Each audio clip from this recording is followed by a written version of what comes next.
Boa noite a todos e a todas. Vamos iniciar a aula de hoje. O budismo nasceu no século VI a.C., no Nepal, a partir dos ensinamentos de Siddhartha Gautama, o Buda histórico, e se expandiu para a Índia, China, Japão, Tibete, Sri Lanka, Sudeste Asiático, chegando mais tarde aos países ocidentais.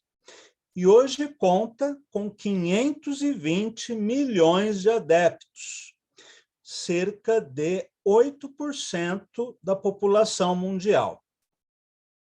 A escola mais antiga de que temos notícia é a Theravada, ou Caminho dos Antigos, também chamada, de maneira depreciativa, de Hinayana, ou Pequeno Veículo, em comparação ao Mahayana, que chamou a si mesmo de Grande Veículo. Enquanto o Theravada é praticado, sobretudo, no Sri Lanka e no Sudeste Asiático, o Mahayana exerceu maior influência em outros países, dando origem a escolas como o Vajrayana, ou Caminho do Diamante, no Tibete, o Zen budismo japonês, o Shingon, ou budismo esotérico, a seita da terra pura, de caráter devocional, em inúmeras escolas, inclusive algumas de caráter messiânico. Embora a base filosófica seja comum a todas elas, as 4 nobres verdades, o nobre caminho óctuplo e as 3 joias, Buda, Dharma e Sangha, ou seja, o mestre, a sabedoria e a comunidade dos crentes. Há diferenças de metodologia e, inclusive, de escrituras. O Theravada, por exemplo, considera apenas os sutras escritos no idioma Pali, que seriam registros diretos dos sermões de Buda.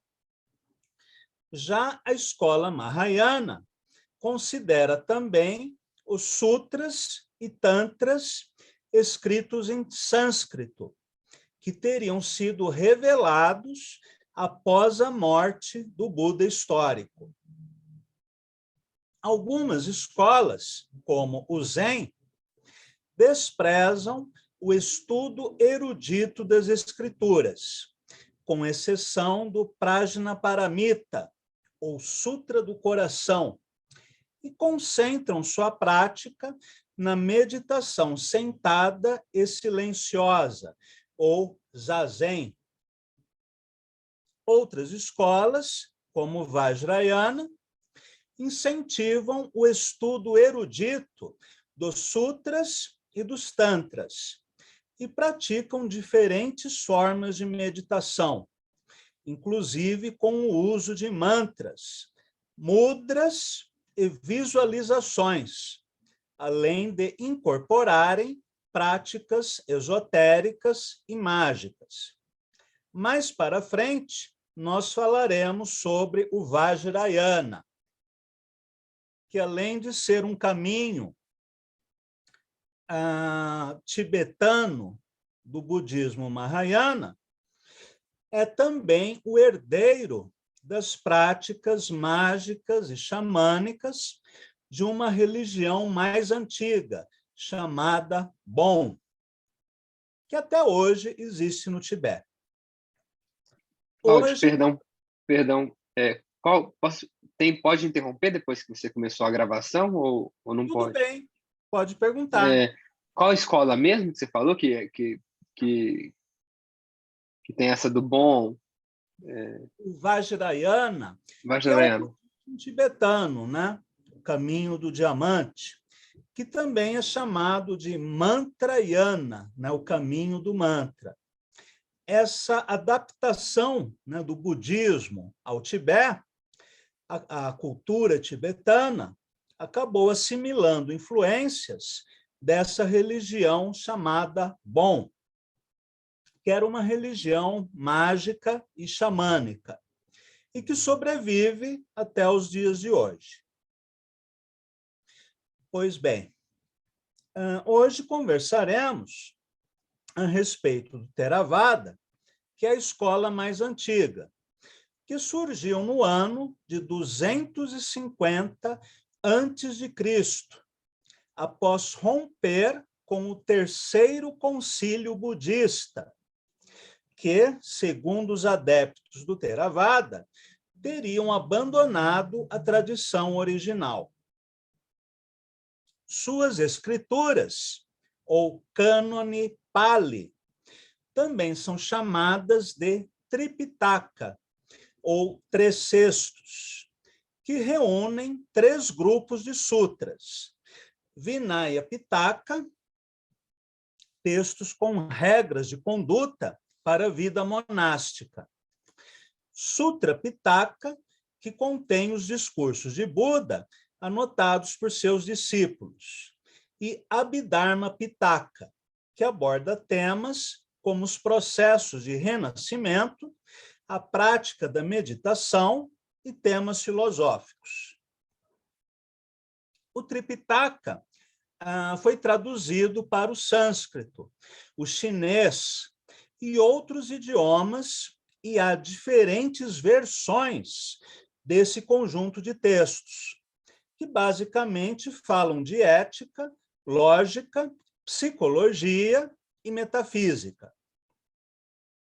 Ao contrário dos adeptos do Mahayana, que tinham o ideal de se tornarem bodhisattvas, ou seja, mestres espirituais que renascem ciclicamente no mundo, não por dívida kármica, mas para auxiliarem outros seres a encontrarem a iluminação.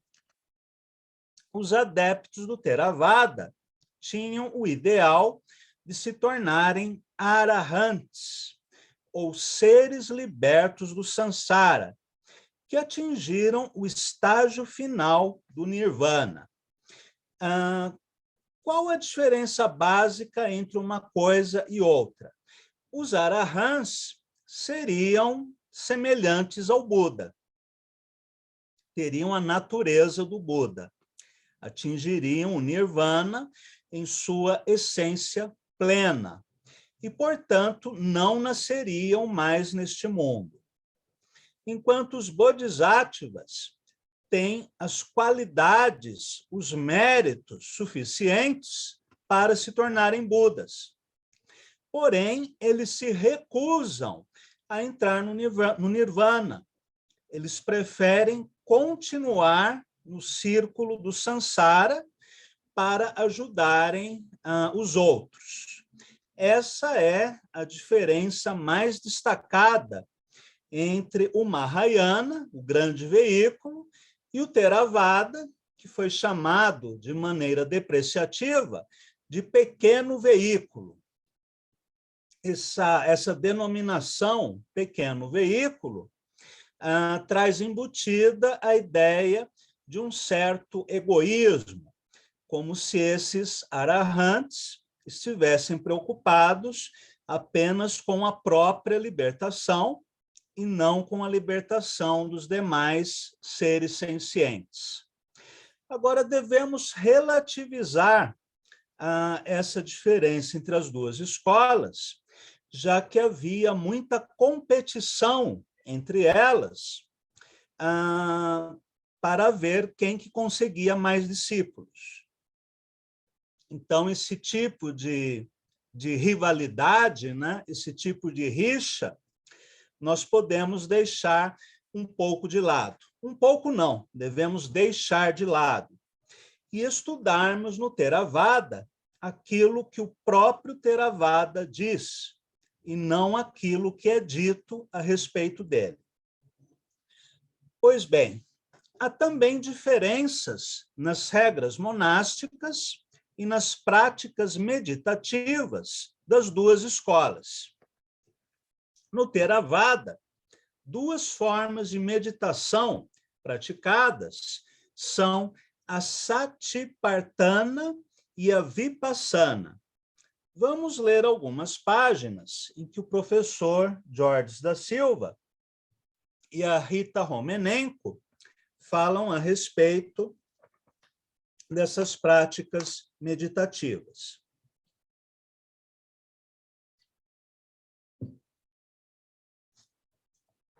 Meditação da plena atenção, ou Satipatthana. No budismo, encontramos duas formas básicas de meditação. A meditação dirigida, em que nós dirigimos a mente e a concentramos num determinado objetivo. É chamada de meditação de tranquilidade, ou samatha. Existem vários tipos desta meditação, onde a mente é sempre dirigida por sons, palavras, mantras, para um ponto ou para um objeto, na observação da respiração, ou numa linha de pensamentos, como, por exemplo, na meditação do amor universal. Ela desenvolve a concentração e leva o meditador à calma, à tranquilidade, à serenidade, que só perdura pelo tempo limitado da duração da meditação sentada, mas não penetra a doutrina, isto é, não penetra a verdade sobre o nosso ser. Esta forma de meditação já existia antes de Gautama Buda e não está excluída do campo de meditação budista. Todos esses tipos de meditação, chamados meditação de tranquilidade, são válidos, mas o discípulo não deve ficar apenas na tranquilidade. Neste tipo de meditação, o meditador ganha paz interior e calma temporária, que é prazerosa e agradável, superando o turbilhão do mundo. Mas, apegando-se a esse estágio, não indo além, é que está o mal entendido. Tomar como objetivo ganhar tranquilidade quando não o é. Antes de sua iluminação, o próprio Buda havia praticado esse tipo de meditação, sob a direção de vários mestres yogis, alcançando os mais altos estados da mente. Porém, com isto, não havia alcançado a libertação completa, nem a visão sobre a realidade última. Considerava estes estados uma forma de permanecer feliz. Insatisfeito pelo seu próprio esforço e tenacidade, descobriu outra forma de meditação, a da plena atenção, ou Satipatthana, também chamada meditação dinâmica ou momentânea. A meditação de plena atenção, pela introspecção, desenvolve o autoconhecimento e a visão interior ou intuitiva profunda da natureza das coisas, não só na meditação formal sentada, como em todas as horas e atividades. Ou seja, transforma toda a sua conduta ao longo de 24 horas por dia em uma meditação contínua. É um método analítico, baseado na atenção, na tomada de consciência, na vigilância e na penetração, que conduz à completa libertação da mente. A sabedoria, a realização direta da verdade, ou nirvana. A visão interior resume-se na frase: sede atentos. O que quer dizer em atenção? Sati, isto é, observar as coisas atentamente, profundamente, detalhadamente, e estar plenamente consciente de tudo o que se passa no aqui e agora, tanto na meditação sentada como em pé, caminhando, trabalhando, etc. Essa meditação de plena atenção é a correta concentração budista, samadhi, que pode ser aplicada na vida cotidiana, condição indispensável para prosseguir no caminho.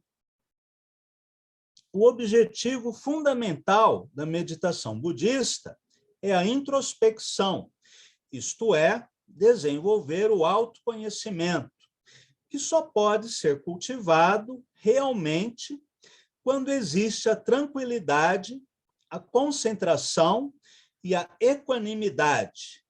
Portanto, estes dois tipos básicos de meditação se completam. Sem concentração, não existe sabedoria. Se nós fizermos um retiro de meditação em um mosteiro zen budista, um sesshin, por exemplo, que costuma ser realizado próximo à época da Páscoa, todas as atividades que acontecem ao longo do dia no mosteiro são praticadas como formas meditativas. Então, eu acordo às 6 horas da manhã e vou fazer a meditação sentada, que pode durar 30 minutos, 40 minutos, 1 hora, depende de cada mosteiro. Em seguida, é oferecido um café da manhã. Nesse café da manhã, não há conversas desnecessárias. Você se concentra no chá, no alimento, depois na lavagem das tigelas, das xícaras, em guardar as coisas. Depois há uma primeira atividade de trabalho, né? Que varia de mosteiro para mosteiro. De repente, você pode ser designado para varrer o terraço na entrada do mosteiro. E você deve se concentrar apenas nisso que você está fazendo, em segurar a vassoura, localizar a sujeira no chão, nos degraus de pedra, no assoalho, em varrer, recolher, descartar o lixo, sem nenhum tipo de pensamento desnecessário, do tipo, ai, que saco, eu vim aqui meditar, estou tendo que varrer o chão, se fosse para trabalhar, eu tinha ficado em casa, o que eu estou fazendo aqui? Não, a ideia é parar os pensamentos. Se concentre no trabalho que você está fazendo. Depois desse período de trabalho, pode haver mais um período de meditação ou de leitura de sutras. E no Zen, essa leitura é feita em japonês e não há tradução simultânea, nem há distribuição de um folheto com a tradução em português. O que significam essas palavras que o monge está dizendo? Não se preocupe com isso. Ouça. Os sons entram nos seus ouvidos, saem, e no final, ao silêncio. Só isso. Não é necessário perguntar, mas por que o monge está recitando essas palavras em japonês? O que ele quer dizer com isso? O que eu devo fazer? Por que eu estou aqui? Não, silêncio. Depois é o período de almoço. Aí você vai se preocupar com a etiqueta da mesa, né? E em vários mosteiros há normas diferentes de etiqueta que os monges ensinam aos convidados, não com palavras, mas mostrando o que deve ser feito. Esse almoço é feito em silêncio, depois você recolhe os restos de alimento no seu prato, mistura com a água fervente, faz uma sopa e bebe essa sopa para que não haja nenhum desperdício de alimento, de nenhum grão de alimento. Há uma valorização muito grande da comida, então nada é desperdiçado. Aqui, de novo, a sua mente tem que ficar quieta. Ah, que nojo, tem que comer resto de comida, tem cebola, eu não gosto de cebola, tem cenoura, eu não gosto, tem beterraba, essa parte eu vou deixar de lado. Não, coma quieto. Depois pode haver um outro período de meditação, um outro período de trabalho, um período de banho, até a hora de dormir. E tudo isso é uma meditação contínua, que não deve ocorrer apenas nos períodos de retiro. É algo que deve estar presente no nosso cotidiano. Algo muito comum de acontecer é, por exemplo, eu estou dirigindo um carro, aí passa, né, um outro veículo, atravessa o sinal vermelho, né, correndo a toda. Esse carro não me afetou em nada. Ele não bateu em mim, ele não fechou o meu caminho, não me prejudicou de nenhuma maneira. Ele fez algo indevido e que talvez prejudique ao próprio motorista, que pode ser multado, pode atropelar alguém, pode bater num poste, enfim, pode não acontecer nada, mas aí é uma consequência do ato daquela pessoa. O que geralmente acontece? Se eu estou no carro com outra pessoa, aí começa o diálogo. Você viu o que aquele carro fez? Ele passou no sinal vermelho. Nossa, como ele é imprudente. Ele poderia ter causado um acidente. Ah, você viu o motorista? Ah, é mulher, mulher dirige mal. Ah, é velho, velho dirige mal. Ah, não pode, a prefeitura tinha que ser mais rígida. Por que que não tem guarda aqui? E isso, e aquilo outro. E as duas pessoas ficam falando assim desnecessariamente sobre um problema que não lhes causou mal algum. O outro motorista agiu de maneira errada, sim, e ele vai arcar com as consequências e não sabemos quais são. Não é nosso karma, não temos nada a ver com isso. Então, por que todo esse diálogo desnecessário a respeito de algo que não nos afetou? Isso para citar só um exemplo banal, né, do dia a dia, que nós verificamos com frequência. Na maior parte das vezes, os nossos pensamentos são desnecessários. Nós temos pensamentos inúteis, talvez em 90% de nosso tempo ou mais. O que a meditação da plena atenção nos ensina é nos fixarmos naquilo que importa. Se eu estou lavando a louça, eu tenho que estar presente ali. Eu tenho que estar olhando para o prato que está sujo, verificar onde estão as camadas de gordura, passar o detergente, passar a esponja, me certificar que toda a sujeira saiu, depois passar a água, enxugar o pano, passar o pano no prato, enxugá-lo, guardá-lo, e não ficar pensando, puxa, a conta de luz subiu de novo, o vizinho está fazendo barulho a essa hora, e amanhã tem uma reunião com meu chefe, minha mulher disse que vai atrasar hoje. Enfim, nós estamos lavando o prato e pensando em 1 milhão de assuntos, menos no prato. esse tipo de meditação nos ensina a focarmos aquilo que estamos fazendo, estarmos no aqui, agora. Não adianta nada eu praticar tai chi e estar pensando no estacionamento, que cobrou uma fortuna, né, para eu deixar o carro, que isso é um absurdo, eu vou reclamar. Não, você está fazendo tai chi. Depois você vai no estacionamento, reclama, mas agora você está fazendo tai chi. Se concentra no que você faz. E isso vale para qualquer atividade humana. Nós podemos meditar o tempo todo, simplesmente estando concentrados naquilo que fazemos. Sem aversão, sem apego e sem pensamentos inúteis. Há 3 tipos de pensamento, podemos dizer assim. Há pensamentos úteis, há pensamentos inúteis e há pensamentos desnecessários. Vamos nos focar nos pensamentos úteis. Continuando.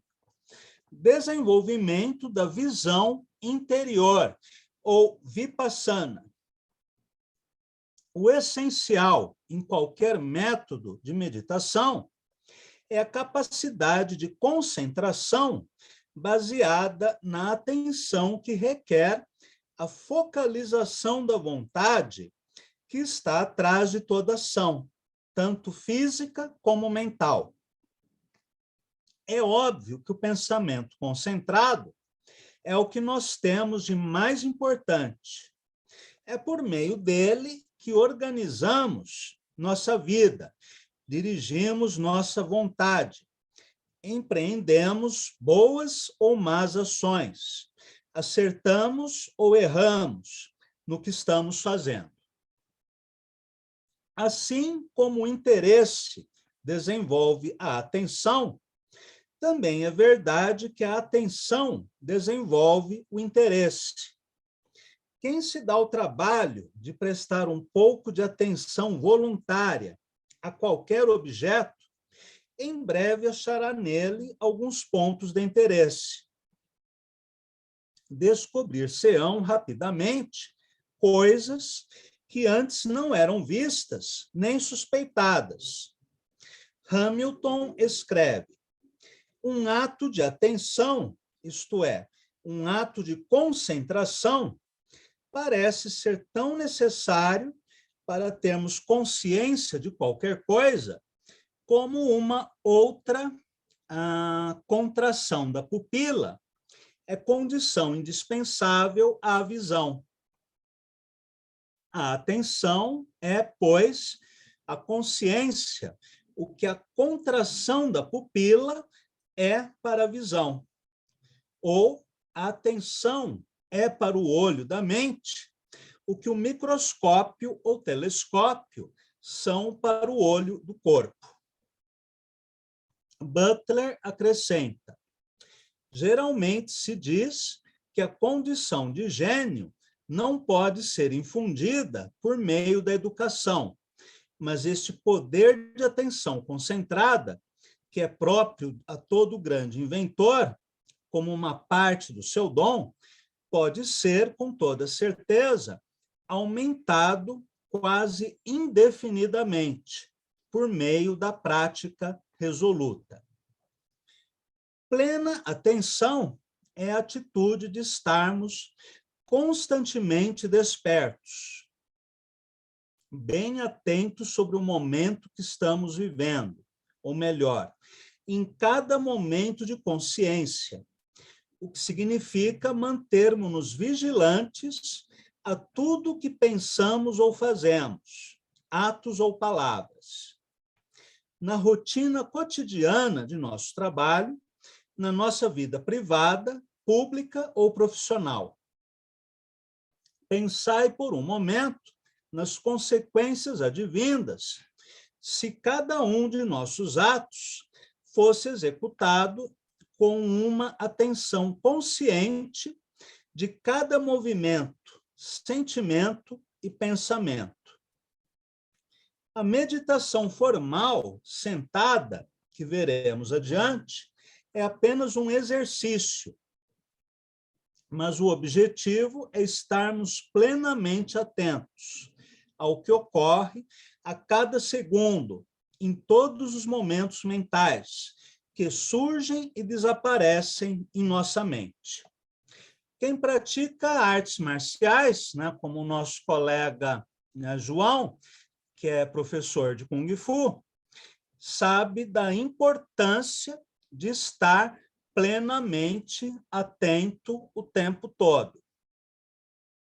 Há alguns exercícios, por exemplo, no Kenjutsu, a arte da espada samurai, né, que eu pratico, em que você está de frente para uma parede, você não sabe o que está atrás de você. E sim, você está segurando a espada de madeira, o Bokuto. Atrás de você tem um colega de treino que também segura uma espada e que ele vai fazer movimentos de corte, seja em direção ao seu pescoço, ao seu tronco, ao seu tornozelo, à sua coxa ou a qualquer parte do seu corpo. E ele vai executar um movimento de corte. Você está de costas para ele. E você deve perceber aquele segundo exato em que vai acontecer o ataque para você virar de frente e realizar um movimento de defesa. Isso é coisa de filme? Bom, nos filmes eles exageram muito, mas é um exercício praticado nas escolas de esgrima japonesa. Você deve estar tão atento, não só com a visão, com a audição, com o olfato, com o tato, com a mente, com todos os seus sentidos, de maneira que, mesmo sem enxergar, você perceba que há um movimento atrás de você, e que você consiga se virar para frente e deter esse ataque. Um outro exercício bastante comum, que eu já fiz algumas vezes, é divertido, é quando se faz um círculo com 10 praticantes, por exemplo, formando um círculo, e uma pessoa está no centro. É claro que você, estando no centro do círculo, você não é capaz de ver o que todas as 10 pessoas estão fazendo. Só que cada um, por vez, irá realizar um movimento de corte. E você deve perceber e se defender. São 2 exemplos, né, de exercícios de que eu já participei, mas há inúmeros outros, né, em várias artes, inclusive com a venda nos olhos. Eu já mencionei para vocês aquele livro A Arte Cavalheiresca do Arqueiro Zen, em que um mestre coloca uma venda nos olhos, ele está numa sala escura, distante a vários metros de um alvo. Então, ele pega um arco, coloca a flecha, distende a corda, dispara a flecha e ela atinge o alvo. Como? Ele não viu. Não, ele não viu. Mas a visão é apenas um sentido. Você tem mais 5 sentidos. Então, esse é um outro exemplo, né, bastante radical dessa atenção plena. Claro que nós, pobres mortais, né, não chegaremos a esse nível, mas podemos, no dia a dia, nos esforçarmos um pouquinho mais hoje, um pouquinho mais amanhã, no sentido de não deixarmos a nossa mente viajar, né, na maionese e focarmos naquilo que estamos fazendo aqui e agora. Continuando. Observamos frequentemente pessoas comendo e lendo ao mesmo tempo. Confesso, sou culpado. Faço isso e gosto. Ainda não consegui cortar esse hábito. Parecem ser tão ocupadas que nem sequer têm tempo para comer. Temos a impressão de que fazem as duas coisas ao mesmo tempo, mas, na realidade, não fazem nenhuma nem outra coisa corretamente. Suas mentes estão tensas, agitadas, perturbadas e não desfrutam do que estão fazendo. Se você apenas comer, você se concentra no sabor dos alimentos. Se você apenas lê, você está completamente focado na leitura. Se você faz as duas coisas ao mesmo tempo, nem usufrui plenamente da comida, nem usufrui plenamente da leitura. Esta é a razão de muitos se sentirem infelizes e descontentes com o momento presente e com o seu trabalho. Bom, vou ficar por aqui nessa citação para nós prosseguirmos com o conteúdo. Das escrituras adotadas pelos Theravadas, a mais conhecida no Ocidente é o Dhammapada, ou Caminho da Sabedoria. A palavra sânscrita Dharma, em Pali, é chamada de Dhamma, e Pada tem o sentido de caminho. Nós já vimos que Dharma tem vários significados. Em geral, é traduzida como dever, dever ocupacional, trabalho, mas também é traduzida como doutrina, como sabedoria e como lei que rege o universo. O Dhammapada é dividido em 26 capítulos, formado por 423 estrofes, ou sutras, que totalizam mais de 1.200 versos e tratam, sobretudo, da ética e da psicologia, ou seja, de como a conduta mental e as ações dos seres humanos podem levá-los a experimentar a iluminação ou o sofrimento. A palavra sutra pode ser traduzida literalmente como estrofe, como conjunto de versos, embora no budismo ela tenha adquirido um outro significado adicional, né? O sentido de uma escritura que traz as palavras de Buda. Aí temos o Sutra do Diamante, o Sutra do Coração, o Sutra do Lótus e vários outros. Há 108 sutras principais. Conforme escreve Nissim Cohen, que traduziu essa obra do idioma Pali para o português, o texto é uma antologia de ditos ou máximas em versos, que se referem principalmente aos ensinamentos éticos e morais do budismo. As 423 estrofes são divididas em 26 capítulos ou seções, chamadas de vagas, em Pali, de acordo com o tipo de estrofe ou assunto.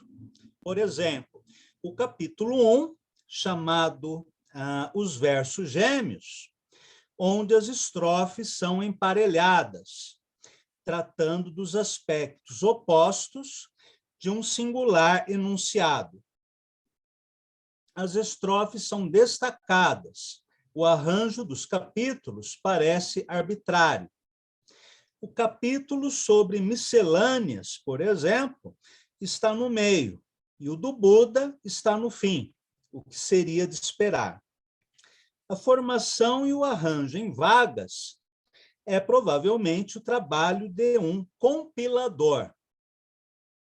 Em muitos casos, no entanto, várias estrofes juntas formam, eventualmente, um pequeno poema, tal como os versos da seção Elefante.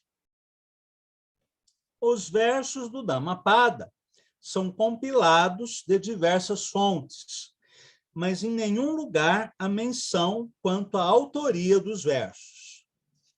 Mais da metade de todas as estrofes foram localizadas em outros textos do cânone Pali, e dificilmente pode haver qualquer dúvida de que o compilador não as tenha tomado dos contextos onde nós as achamos hoje.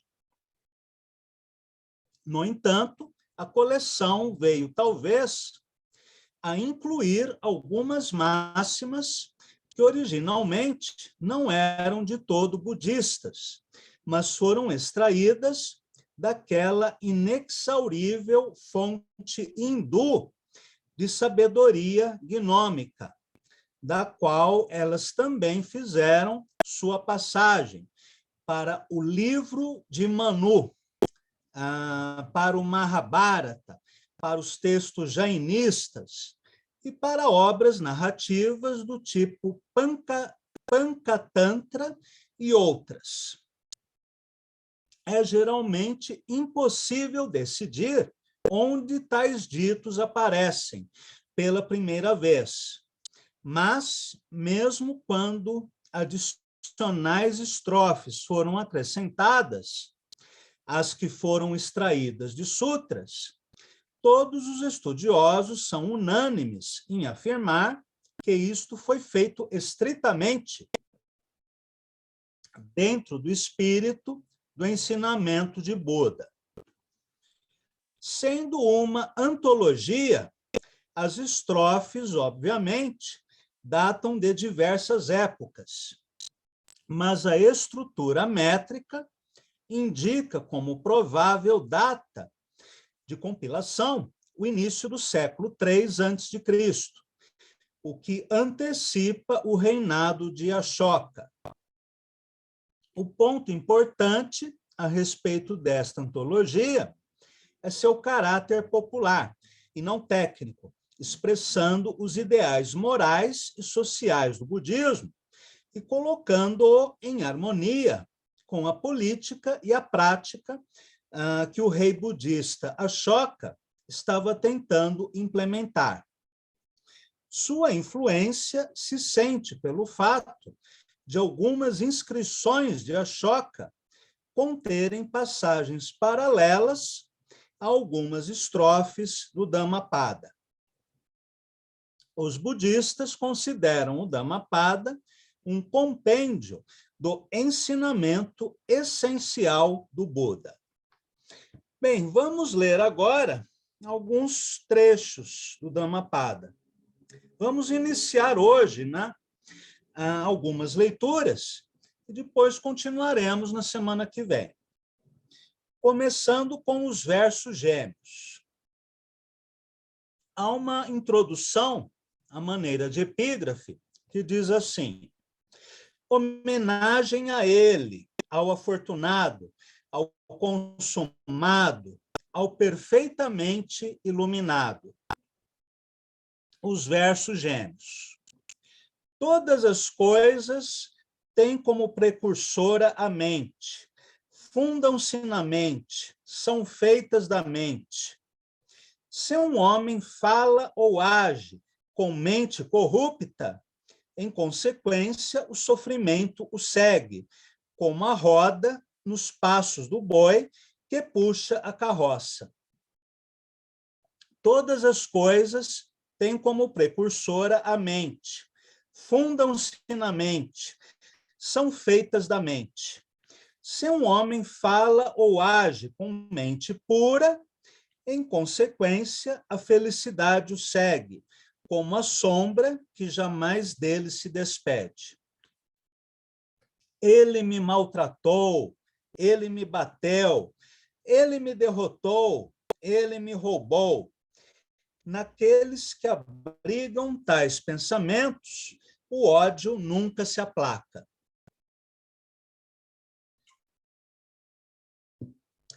Ele me maltratou, ele me bateu, ele me derrotou, ele me roubou.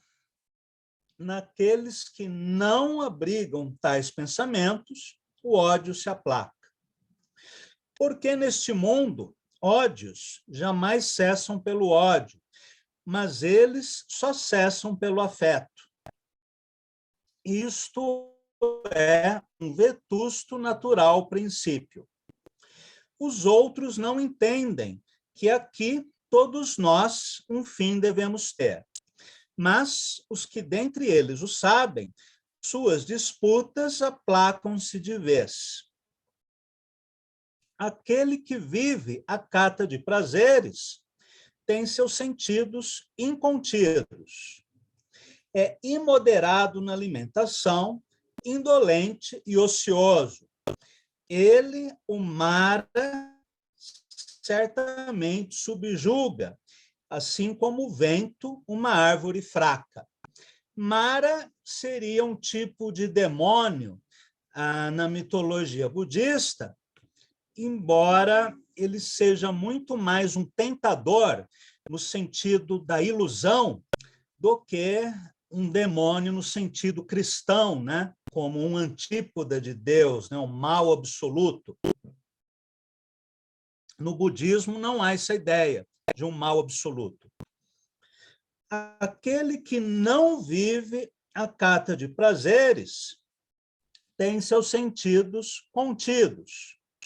É moderado na alimentação, altamente confiante e esforçado. Ele, o Mara, certamente não subjuga, assim como o vento, uma montanha rochosa.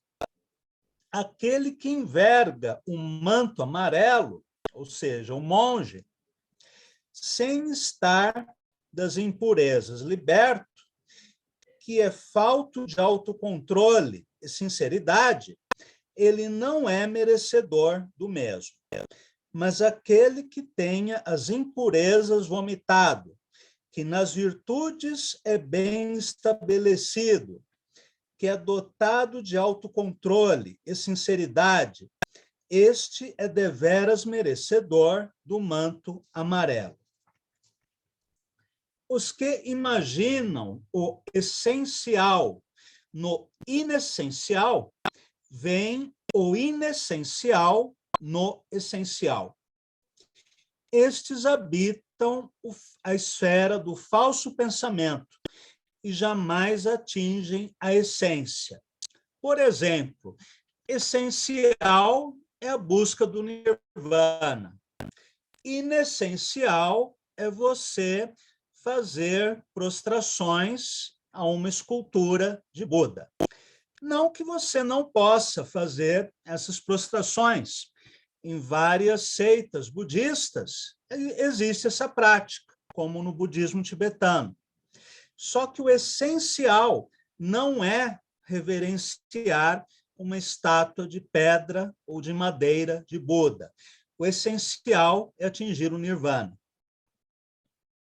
Mas os que veem o essencial como essencial e o inessencial como inessencial, estes habitam a esfera do correto pensamento e atingem a essência.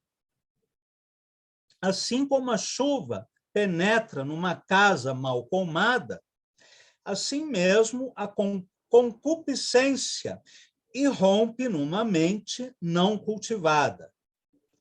Assim como a chuva não penetra numa casa bem colmada, assim mesmo a concupiscência não irrompe numa mente bem cultivada. Ele lamenta neste mundo, ele lamenta no próximo. O malfeitor lamenta em ambos os estados. Ele lamenta, ele se aflige, vendo seus próprios atos impuros. Ele regozija-se neste mundo, ele regozija-se no próximo. O benfeitor regozija-se em ambos os estados. Ele regozija-se, ele rejubila-se, vendo seus próprios atos puros. Ele atormenta-se neste mundo, ele atormenta-se no próximo. O malfeitor aproxima-se, atormenta-se em ambos os estados. Pensando, mal eu fiz, ele atormenta-se. Duplamente atormenta-se, tendo ido a um estado de infortúnio. Ele se apraz neste mundo, ele se apraz no próximo. O benfeitor se apraz em ambos os estados. Pensando, bem eu fiz, ele se apraz. Duplamente se apraz, tendo ido a um estado de beatitude. Embora muito ele recite as Escrituras, mas não agindo segundo o seu espírito, o homem negligente é como um vaqueiro a contar o gado alheio. Ele não compartilha da vida do recluso. Embora pouco ele recite as Escrituras, mas agindo conforme o ensinamento, tendo abandonado luxúria, ódio e ilusão, possuindo a mente totalmente livre e correto conhecimento, desapegado de qualquer coisa neste e no outro mundo, ele compartilha da vida do recluso. E aqui terminamos o primeiro capítulo do Dhammapada, os versos gêmeos. Na semana que vem, vamos ler e comentar mais alguns capítulos